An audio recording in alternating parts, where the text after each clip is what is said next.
পাচ্ছেন। এখানে কিন্তু আপনাকে কি ছাড়বে না কচু গাছগুলো।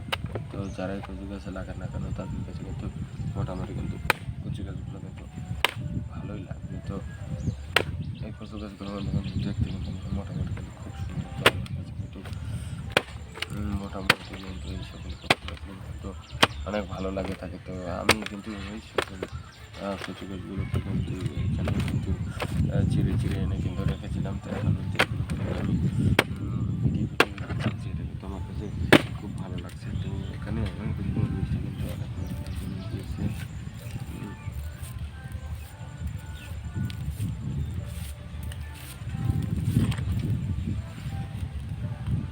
ক্যামেরা স্ট্যান্ড পরে দেওয়া ধরছিল।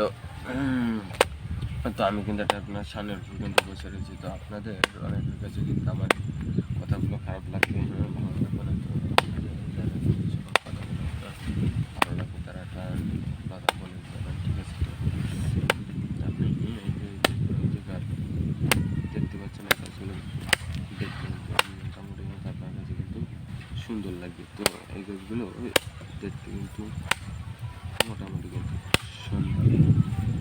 আমার কাছে কিন্তু এই গাছগুলো ভালো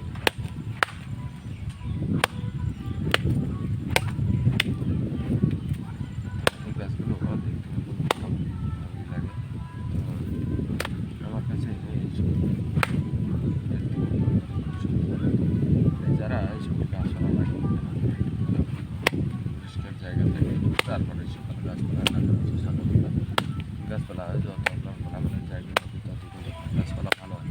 তো আরেকটা যদি আসি আমি যদি আপনার যে পানি খুঁজছি হচ্ছে আপনার পানি এখানে পানি বেশি কিংবা কম হয়ে যাবে সেখানে যদি আপনি যদি কচু গাছগুলো যদি লাগান তাহলে কিন্তু কোনো সমস্যা হয়ে থাকে না। কারণ কচু গাছগুলো কিন্তু পানিতে কিন্তু মরে না। পানিতে যদি হালকা যদি একটু মাটি পায় তাহলে কিন্তু দেখা যায় যে সেই পানির সাথে কিন্তু বড় হয়ে পড়ছে ধীরে ধীরে। তো এইগুলো কিন্তু দেখতে কিন্তু খুব সুন্দর লাগে। যখন পানির ভিতরে যখন কোনো কচু গাছ দেখা যায় আমার কাছে কিন্তু মোটামুটি কিন্তু এগুলো কিন্তু ভালোই লাগে। তো যাদের কাছে এগুলো ভালো লাগে তারা বলে যাবেন তাহলে তাদের সেগুলো আমি আবার একটা ভিডিও বানাবো। তো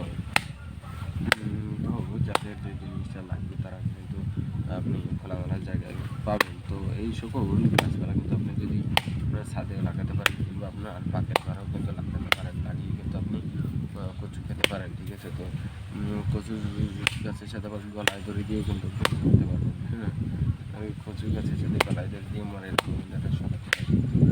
এরকম কিন্তু বিভিন্ন ধরনের কিন্তু জানিও না।